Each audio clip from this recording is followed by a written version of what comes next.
Party उपाध्यक्ष प्रदेश में बनाया गया है। और अब रुक करेंगे 15 शहर 15 रिपोर्टर का। राहुल का असर मध्य प्रदेश की पॉलिटिक्स पर भी दिखाई दे रहा है। सचिन पायलट को राजस्थान के प्रदेश कांग्रेस अध्यक्ष और उप मुख्यमंत्री पद से हटाने के बाद बीजेपी के नेता कांग्रेस के खिलाफ आक्रामक हो गए हैं। मुख्यमंत्री शिवराज सिंह चौहान, ज्योतिरादित्य सिंधिया, उमा भारती से लेकर गृह मंत्री नरोत्तम मिश्रा, कैबिनेट मिनिस्टर गोविंद सिंह राजपूत ने कांग्रेस के नेताओं पर हमला बोला है। प्रदेश की सियासत में अब बुजुर्ग बनाम युवा कांग्रेस की जंग तेज हो गई है। दरअसल बीजेपी के नेताओं का आरोप है कि कांग्रेस के बुजुर्ग नेता कांग्रेस पार्टी के युवा और टैलेंट को दबाने का काम कर रहे हैं। सचिन पायलट को बाहर किए जाने को लेकर भी बीजेपी नेताओं ने कहा है कि युवा टैलेंट को दबाने की कोशिश हो रही है। बीजेपी नेताओं ने राहुल गांधी और सोनिया गांधी समेत कमलनाथ, दिग्विजय सिंह और अशोक गहलोत पर करारा हमला बोला है। सभी नेताओं ने कहा है कि पार्टी के बुजुर्ग नेता युवा नेताओं की उपेक्षा करने का काम कर रहे हैं और यही कारण है कि कांग्रेस पार्टी अब अतीत की पार्टी बनती जा रही है। वहीं इसके जवाब में आज कांग्रेस के युवा विधायक भी सामने आए। जीतू पटवारी, कुणाल चौधरी समेत राहुल सिंह लोधी ने कहा है कि युवा होते हुए उनको कांग्रेस पार्टी ने टिकट देकर विधायक बनाने का काम किया है। कांग्रेस पार्टी में ही सचिन पायलट को सम्मान दिया गया। ऐसे में बीजेपी भ्रम फैलाने का काम कर रही है। शिवराज मंत्रिमंडल पर कमलनाथ सरकार की शैडो कैबिनेट नजर रखेगी। कांग्रेस के इस फैसले पर भाजपा ने भी हमला बोला है। कांग्रेस के प्रदेश मीडिया प्रभारी जीतू पटवारी ने बयान दिया है कि शिवराज मंत्रिमंडल पर कमलनाथ की शैडो कैबिनेट नजर रखेगी। बीते 4 महीनों से पेंडिंग फाइलों पर होने वाले फैसलों पर नजर बनाई जाएगी। वहीं मंत्रियों के कामकाज पर भी नजर रहेगी। हर एक मंत्री पर कांग्रेस विधायक और पूर्व मंत्री नजर रखेंगे ताकि विभाग में होने वाले भ्रष्टाचार पर नजर बनाई जा सके। कांग्रेस के इस फैसले पर बीजेपी के पूर्व प्रदेश अध्यक्ष राकेश सिंह ने निशाना साधा है। एक बयान देते हुए उन्होंने कहा है कि शैडो कैबिनेट किसी हास्यास्पद वाकया से और बड़ा कुछ नहीं हो सकता। कमलनाथ जी की शैडो कैबिनेट अगर अपनी ही कैबिनेट में नजर रख लेती तो सरकार शायद नहीं जाती। कमलनाथ सरकार में सिर्फ भ्रष्टाचार, तबादला उद्योग और अराजकता रही है। ये शैडो कैबिनेट से कुछ हासिल नहीं होने वाला, सिर्फ खबरों में बने रहने का हथकंडा है। वहीं राजस्थान के पॉलिटिकल ड्रामे पर भी राकेश सिंह ने बयान दिया। उन्होंने कहा कि कांग्रेस में लोकतंत्र नाम की चीज नहीं है। यही वजह है कि असंतोष निकलकर बाहर आ रहा है। गुना में भाजपा सांसद डॉक्टर केपी यादव की लगातार उपेक्षा की जा रही है। पंचायत मंत्री महेंद्र सिंह सिसोदिया के जितने भी कार्यक्रम या प्रोटोकॉल जारी होते हैं, कहीं ना कहीं भाजपा सांसद का नाम उसमें से गायब कर दिया जाता है। ताज़ा मामला शिला पट्टिका से लेकर भी जुड़ा हुआ है, जिसमें भाजपा सांसद का नाम गायब मिला। म्याना में 1 करोड़ के विकास कार्यों को लेकर भूमि पूजन किया गया था, जिसमें से भाजपा सांसद डॉक्टर केपी यादव का नाम काट दिया गया। बहरहाल जिस चीज़ को लेकर भाजपा और सिंधिया समर्थक आपस में बातें करते हैं, आपस में समन्वय स्थापित करने की बातें करते हैं और बमोरी उपचुनाव को लेकर संगठित होकर तैयारी करने की बातें करते हैं, लेकिन कहीं ना कहीं मतभेद और मनभेद लगातार उजागर होते दिखाई दे रहे हैं। राजधानी भोपाल में नाबालिग लड़कियों के साथ रेप के मामले में आरोपी प्यारे मियां के साथ पुलिस अधिकारी कर्मचारियों की मिलीभगत सामने आई है। लड़कियों को पकड़ने के बाद जब पुलिस उन्हें थाने लेकर गई थी, इस दौरान आरोपी अखबार मालिक प्यारे मियां भी थाने पहुंचा था। आरोपी ने उन्हें अपनी नाती पोती बताया था और उन्हें छुड़ाने के लिए पुलिस से कह रहा था। उसने पुलिस को अपनी पत्रकारिता का रौब दिखाकर धमकाया भी। इस दौरान पुलिस को ये बात पता चल चुकी थी कि प्यारे मियां लड़कियों को पार्टी में लेकर गया था।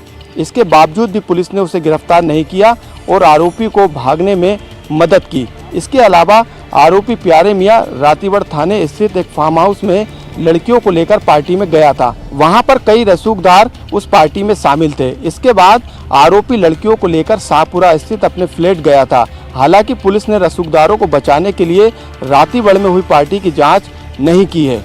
लड़कियों से जब बाल आयोग की टीम ने बातचीत की तो कई चौंकाने वाले खुलासे हुए हैं। यही कारण है कि अब बाल आयोग की टीम पुलिस अधिकारी कर्मचारियों की भूमिका और मिलीभगत को लेकर डीजीपी से शिकायत करेगी। कक्षा 10वीं का सीबीएसई का रिजल्ट इस बार बीते साल के मुकाबले बेहतर रहा।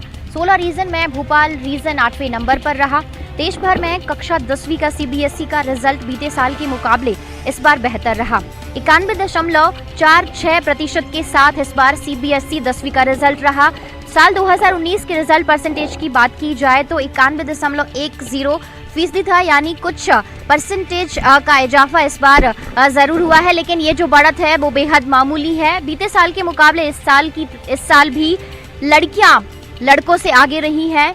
देश भर में लड़कियों का जो पास प्रतिशत है 93.31% है, तो वहीं लड़कों का पास परसेंटेज 90.14% रहा है। यानी इस बार भी कक्षा 10वीं के सीबीएसई के रिजल्ट में लड़कियों ने बाजी मारी है।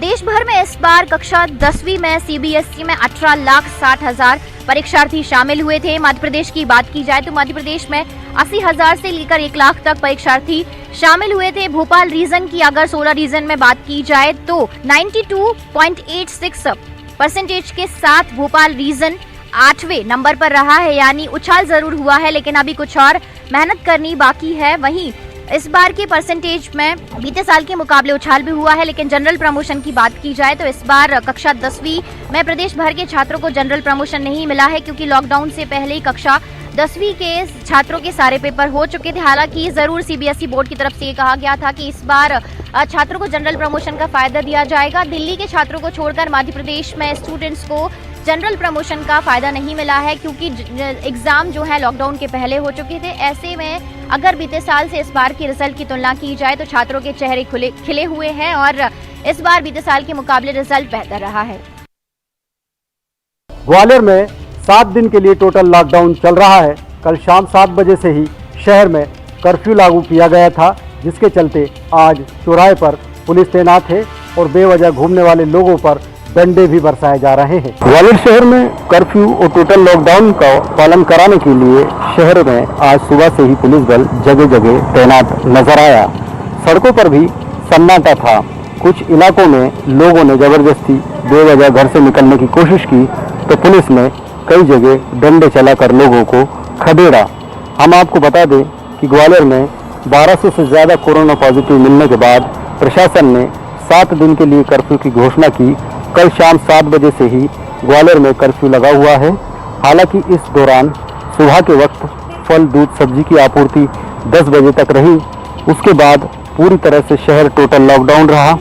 हालांकि इस दौरान मेडिकल सेवा से जुड़े या सुरक्षा व्यवस्था में लगे लोगों को शहर में आने जाने की छूट रही और पुलिस चप्पे चप्पे पर लॉकडाउन का पालन कराती नजर आई। प्रशासन का कहना है कि लोग लॉकडाउन का पालन करें ताकि आने वाले समय में कोरोना पर काबू पाया जा सके और शहर फिर से एक बार अपनी रफ्तार में आ पाए। प्रशासन ने लोगों से अपील की है कि लोग गाइडलाइन का पालन करें, कर्फ्यू और लॉकडाउन के नियमों का पालन करें ताकि शहर को जल्द ही फिर से उसी रफ्तार में चलने का मौका मिल पाए। कोरोना का हॉटस्पॉट बने इंदौर में अब हालात बेहतरी की ओर बढ़ रहे हैं।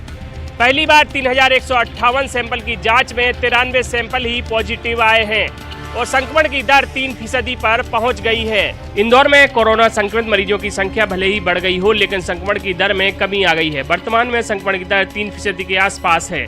पिछले 24 घंटे में 3,158 सैंपल की जांच की गई, जिसमें 93 नए मरीज सामने आए हैं। वहीं 3,039 सैंपल नेगेटिव निकले। अब तक कोरोना के पॉजिटिव मरीजों की संख्या 5,496 पर पहुंच गई है। पहली बार 3,158 सैंपल की जांच इंदौर में की गई है। मेडिकल बुलेटिन में 5 मरीजों की मौत की पुष्टि की गई, जिसमें 3 नई मौतें हैं और 2 अप्रैल में हुई मौतों को जोड़ा गया है। इसके बाद अब तक कोरोना से मरने वालों की संख्या 278 हो गई है। अब शहर में एक्टिव मरीजों की संख्या 1,144 हो गई है। कोरोना से स्वस्थ होने पर 46 मरीजों की अस्पताल से छुट्टी दी गई है, जिसके बाद अब तक 4,074 मरीज कोरोना को मात देकर अपने घरों को लौट चुके हैं। यानी रिकवरी रेट 75% के आसपास बना हुआ है। कोरोना की जंग जीतने के लिए इंदौर के लोगों ने कमर कस ली है। वे न केवल सोशल डिस्टेंसिंग का पालन कर रहे हैं, बल्कि मास्क लगाकर ही निकल रहे हैं। ऐसे में कहा जा सकता है कि धीरे धीरे अब मरीजों की संख्या में कमी आएगी और इंदौर एक बार फिर बेहतरी की ओर बढ़ेगा।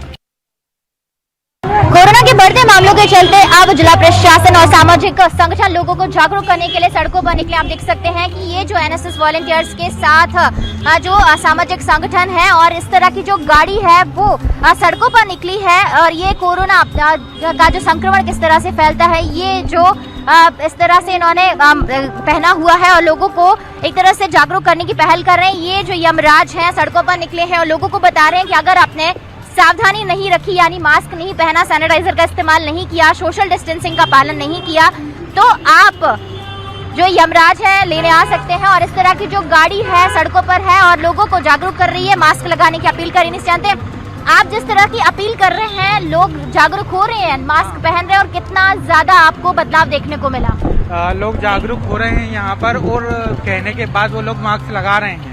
जिला प्रशासन, नगर निगम और सामाजिक संस्थानों की ये जो पहल है और लोगों को जागरूक करने के लिए, क्योंकि राजधानी में जिस तरह से कोरोना पेशेंट बढ़ रहे हैं उन बढ़ते हुए मामलों पर लगाम लगाई जा सके। मुरैना में लगातार संक्रमित मरीजों की संख्या बढ़ती जा रही है।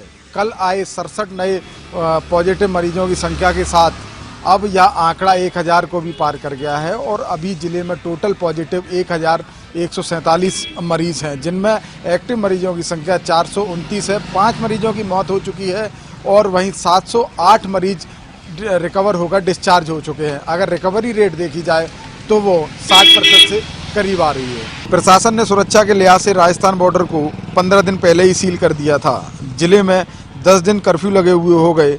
सिर्फ बैंक, पेट्रोल पंप, मेडिकल और आवश्यक खाद्य सामग्री की संस्थान ही खुली हैं, लेकिन फिर भी पॉजिटिव मरीजों की संख्या में इजाफा हो रहा है। सीएम द्वारा मुरैना में कोरोना समीक्षा बैठक भी की गई और इसकी रोकथाम के लिए आवश्यक दिशा निर्देश भी दिए गए, लेकिन फिर भी संक्रमण मरीज लगातार बढ़ते ही जा रहे हैं। सैंपल जांच रिपोर्टों में भी इजाफा होना था, लेकिन नहीं हो सका। अगर जांच बढ़ाई जाएगी तो निश्चित रूप से पॉजिटिव संख्या भी बढ़ेगी। कोरोना किल अभियान भी चलाया गया, लेकिन इससे भी कुछ खास फर्क नहीं पड़ा। प्रशासन ने अब निश्चित किया है कि 1000 जांच सैंपल प्रतिदिन कराए जाएंगे। इसके लिए प्रशासन ने नगर निगम सीमा क्षेत्र में 4 कलेक्शन सेंटर भी बनाए हैं। ये जो जांच रिपोर्ट आएंगी उनके आधार पर ही आगे की रणनीति प्रशासन तय करेगा। लगातार बढ़ते संक्रमण ने प्रशासन के साथ साथ आमजन के भी होश उड़ा दिए हैं।